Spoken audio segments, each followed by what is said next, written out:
อ่าโถโอ้ลูกไก่นี่ก็คือหมูนี่ก็คือปล่อยตามอัตยาศัยเลยพ่อแม่พี่น้องเนาะนี่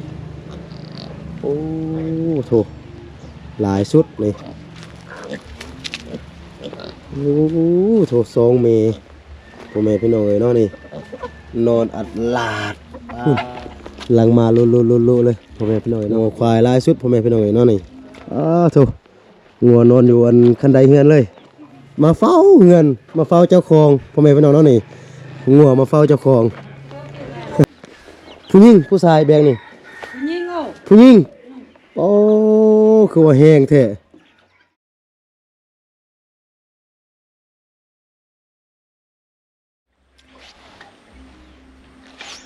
กราบทักทายสบายดีและสวัสดีเด้อพี่น้องบ่ว่าจะอยู่ในประเทศและต่างประเทศเนาะกะขอยินดีต้อนรับเข้าสู่ซ่อง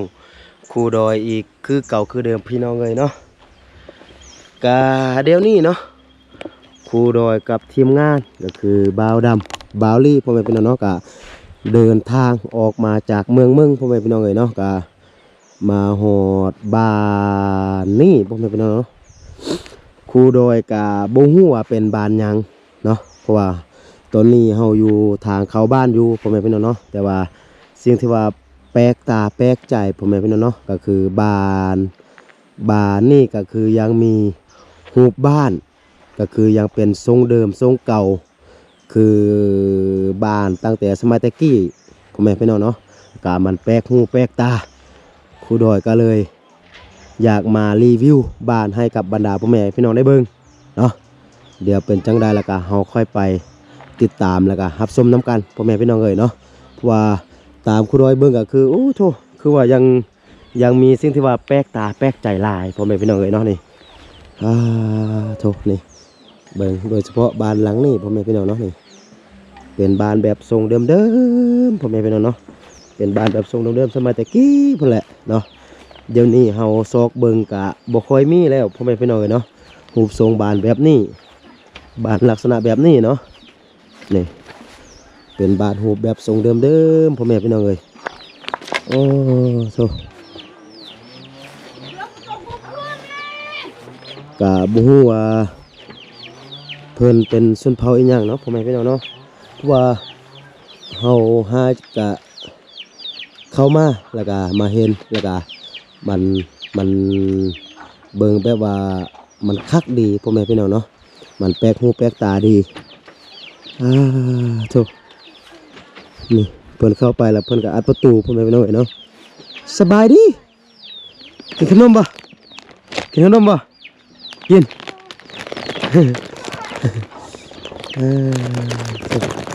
เอาล่ะโอ้เนาะขอบใจเด้ขอบใจเด้ขอบใจใจจิ๋วๆเลยอ่ะขอบใจ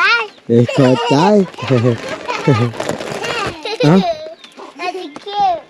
อ่ะมาขอบใจคุณมา ขอบใจ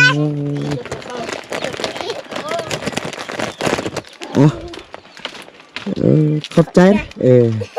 อันเขาถามได้ว่าบ้านนี่ชื่อว่าบ้านมันยังบ้านจักโกโอ้บ้านเฮาในชนเผ่ามันยังชนเผ่ามูเซอร์โอ้อันนี้มันล้านเรามันลูกเจ้าอันนี้ลูกเจ้าสองคนคนเดียวโอ้อยู่นำกันจักคนได้เฮือนนี่4 คนโอ้เจ้ากับพวกกับลูกกับไผตืมกับน้องชายโอ้โดยบ้านมันยังล่ะจากโก้เนาะโอ้โดยขอบใจเด้อตัวพ่อแม่พี่น้องเนาะนี่กะมีนี่แต่ละบ้านก็จะมีหัวโอ้โธ่นี่อันนี้มันลูกเป็ดหูลูกไก่หูพ่อแม่พี่น้องเนาะนี่โธ่โอ้ลูกไก่นี่เปิดเฮ็ดบอลไก่ง่ำพ่อแม่พี่น้องเนาะนี่บอลนี่เพิ่นเฮ็ดให้ไก่มาไข่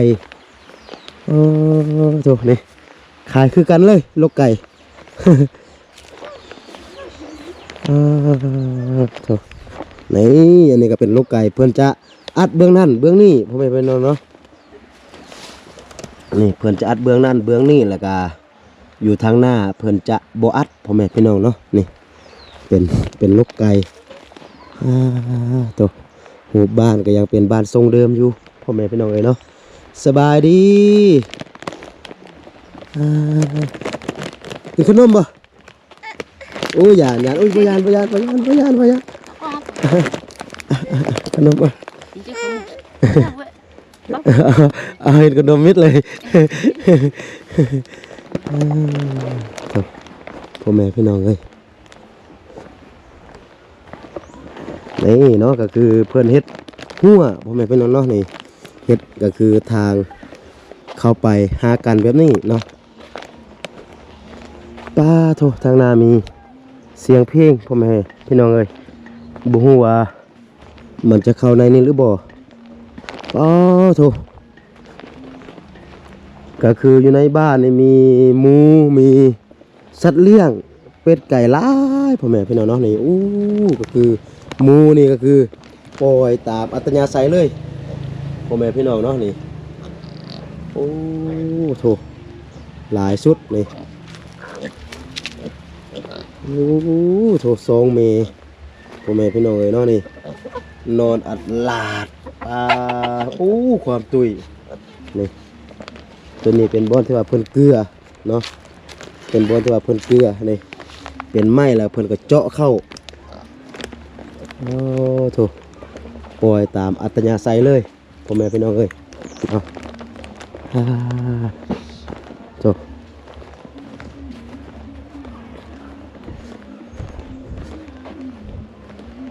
นี่โถนี่ทางนี้ก็มีพ่อแม่พี่น้องเนาะนี่เป็นบ้านหูบทรงเดิมนี่วัวควายอย่างไร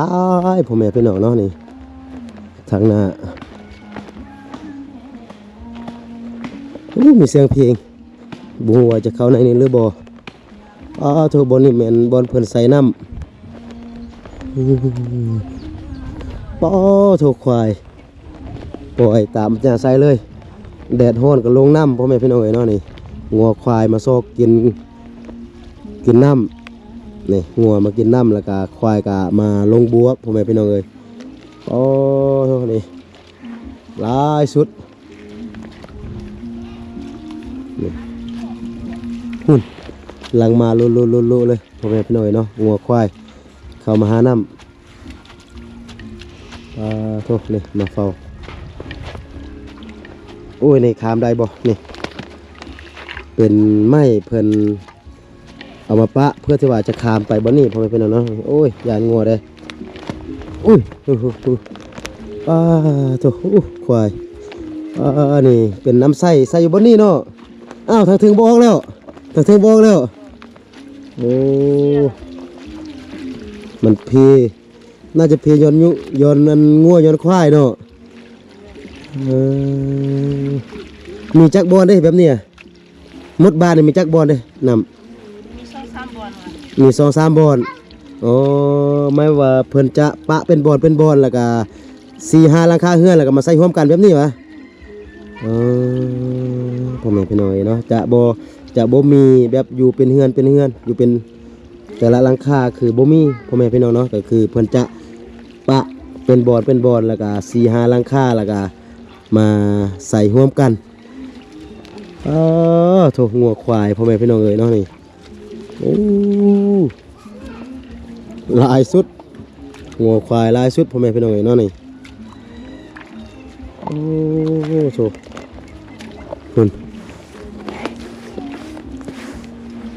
นี่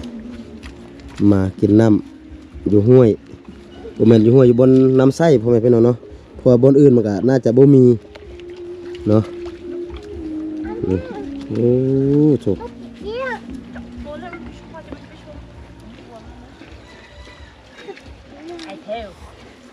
คุณหลังจากกินน้ำกินนายแล้วก็พากันออกไปพ่อแม่พี่น้องเนาะโถเฮ้ย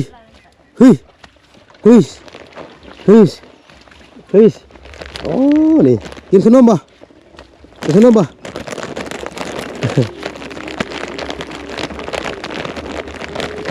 อ่ะขอบใจเด้ขอบใจเด้จะได้ขอบใจขอบใจหน่อย ขอบใจภาษาฮาวายจะได้ จ้า ฮะปูย่าง เอา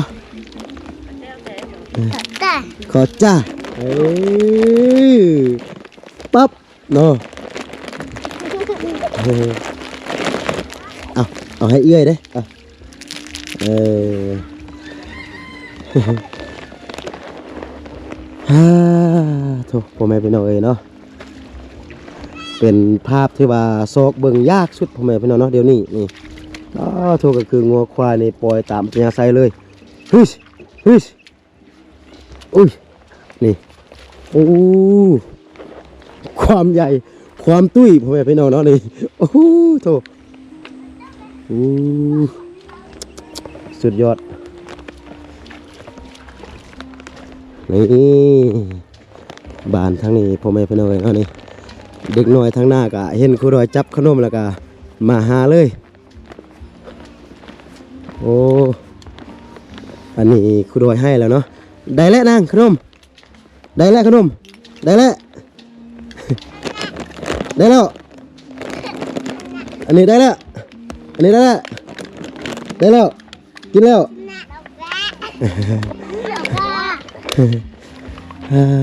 จบนี่หูบก็คือบ้านกับแต่ละหลังคากับคล้ายๆคือกันพ่อแม่พี่น้องเนาะส่วนลายจะเป็น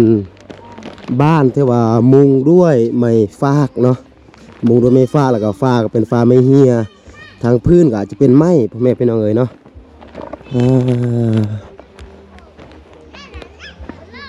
นี่ก็เป็นบ้านน้อยๆพ่อแม่พี่น้องเนาะ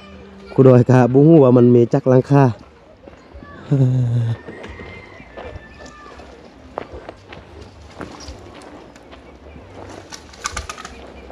บัวมันจะยาวซ้ำใดพ่อแม่พี่น้องเลยเนาะสบายดีปลาเห็นหัววะ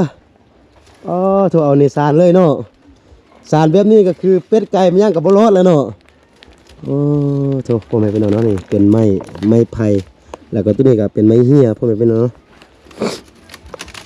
เอามาสารเฮ็ดหัวแบบคล้ายๆคำแพงเลยโอ้ก่อนสีอันลมจอดเฮือนนี่บ่แม่นธรรมดาเด้เนาะโถบ้านเฮานี่มีจักหลังคา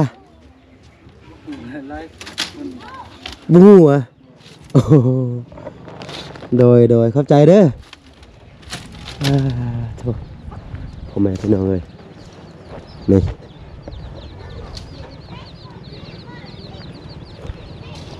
บ้านก็คล้ายๆคือกันพ่อแม่พี่น้องเนาะ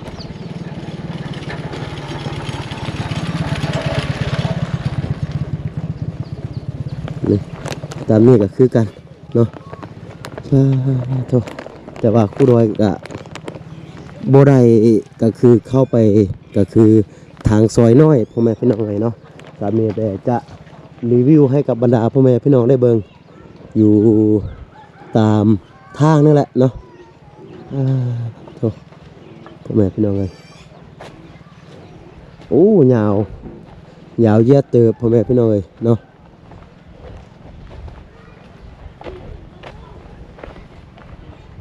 นี่ก็คืองัวควายก็คือเต็มกลางบ้านเลยกับบ้านนี่ก็น่าจะเป็นบ้านเก่าแก่พ่อแม่พี่น้องเนาะเพราะว่าเขาเบิ่งจากต้นพร้าวนี่โทษก็คืออยู่แคมป์บ้านนี่ก็คือมีบวกบนงัวควายลงมาหากินน้ำพ่อแม่พี่น้องเอ้ยเนาะนี่โถตัวนี้ก็น่าจะเป็นโรงเรียนน่าจะเป็นโรงเรียนประถมพ่อแม่พี่น้องเอ้ยเนาะ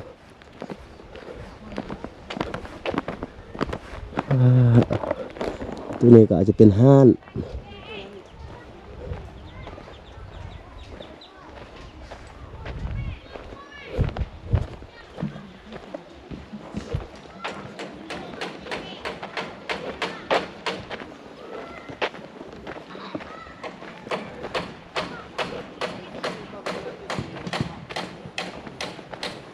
โอ้นี่เนาะเสียงว่ามันเป็นบ้านหัวน้ำค่าเนาะเป็นบ้านจากโก้พ่อแม่พี่น้องเอ้ยเนาะบ้านจากโก้แต่ว่ามันขึ้นกับบ้านหัวน้ำค่าถูก ตักเห็นได้มันก็ติดตามในเงินไล่ พ่อแม่พี่น้องเอ้ยเนาะโอ้ทางเทิงพุ่นน่าจะยัง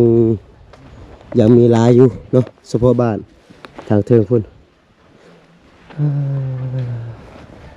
ถูก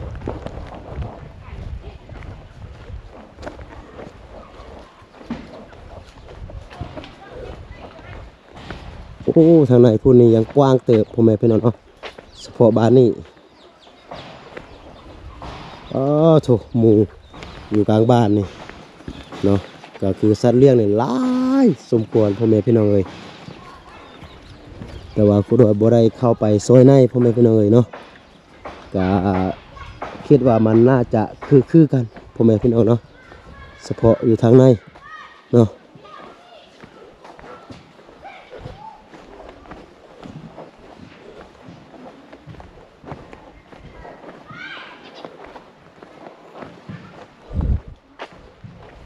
ก็คิดว่ามันน่าจะสุดอยู่บ่นี่พ่อแม่พี่น้องเอ้ยเฉพาะบ้านแต่ว่าทางนี้ก็จะมีซอยเข้าพ่อแม่พี่น้องเอ้ยเดี๋ยวครูรอยจะลองเข้าไปเบิ่งว่าข้างในมันจะเป็นแนวใด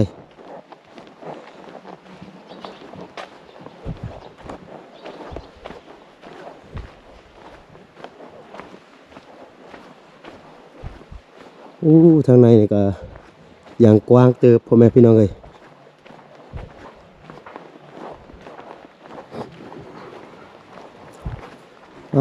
โถสัตว์เลี้ยงก็คือหมูเนาะตามกลางบ้านก็คือขี้งัวขี้ควายขี้หมูเต็มพ่อแม่พี่น้องเอ้ยก็คือปล่อยสัตว์ตามอัตยาศัยเนาะนี่โถทางนี้ก็จะเป็นเล้าเข้าพ่อแม่พี่น้องเอ้ยเนาะเล้าเข้าเลี้ยงกันเลยสำหรับโถเบิ่งงัวนอนอยู่ในเฮือนเลยพุ่นควาย โถนี่โถงัวนอนอยู่อันคันไดเฮือนเลย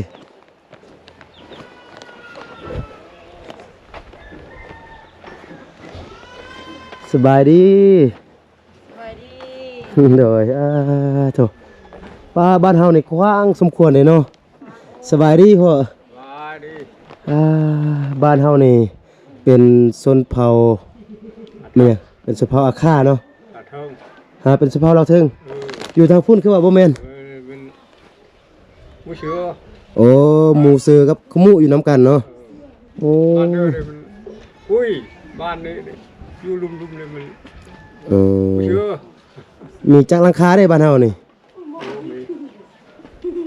50 ปลาย 50ปลายเนาะ 60ผู้ โอ้ ออกไปแบบมี6ด้วย โอ้โดยลุกมาได้ โอ้ลูกอยู่พูนอยู่อันห้วยทรายพุ่นแหละ ไอ้ชอบมันอ่ะ กามาโลมาลินมาเบิ่งบาดเบิ่งเมืองนี่แหละ กดกล้าแล้ว กดทั้งโลกแล้วโลก โถพ่อแม่พี่น้องเอ้ยแบบอยู่แบบธรรมชาติพ่อแม่พี่น้องเอ้ยมีงัวมีควายนี่แถวนี้นี่กลางคืนนี่คิดว่าจะเป็นบนงัวบนควายนอนพ่อแม่พี่น้องเอ้ยเนาะเพราะว่ามีห้อยตีนงัวควายแล้วก็มีขี้งัวขี้ควายเต็มพ่อแม่พี่น้องเอ้ยว้าโถในบ้านนี่โถอย่างกว้างสมควรสบายดีปลาตากเข้าเบิ่งฟืนพ่อแม่พี่น้องโอ้ตัวนี้อันนี้นี่แม่นคนเดียวแบกวะนี่ปี้วะโถพ่อแม่พี่น้องเนาะนี่สุดเลยความสินักผู้หญิงผู้ชายแบกนี่ ยิงเอา ผู้หญิงโอ้คือว่าแห้งแท้สุดเลยโอ้นี่ละมะกินขนมมะเอา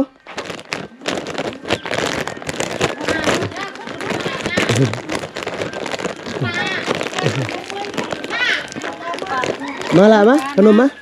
Sắp bè khăn nông. Nhớ đấy. มา Cháu เจ้า quản đi. เอ้า Nhai là thế. ใจเด้ Nhang. โอ้โห Đấy, nó cũng tên mà mẹ mò. เอาละเอาละเอาละ Đầu tiên có Hả? tên đấy mẹ. Ăn ôi. โอ้นี่บุญนุงทรงเอ้าอันนี้บุญนุงทรงเนาะพ่อแม่พี่น้องเนาะอ่ะผู้น้อยอ่ะโอ้ผู้น้อยเนาะโอ้โอ้ต้องรักเอ้าสี่อันเลยเอ้า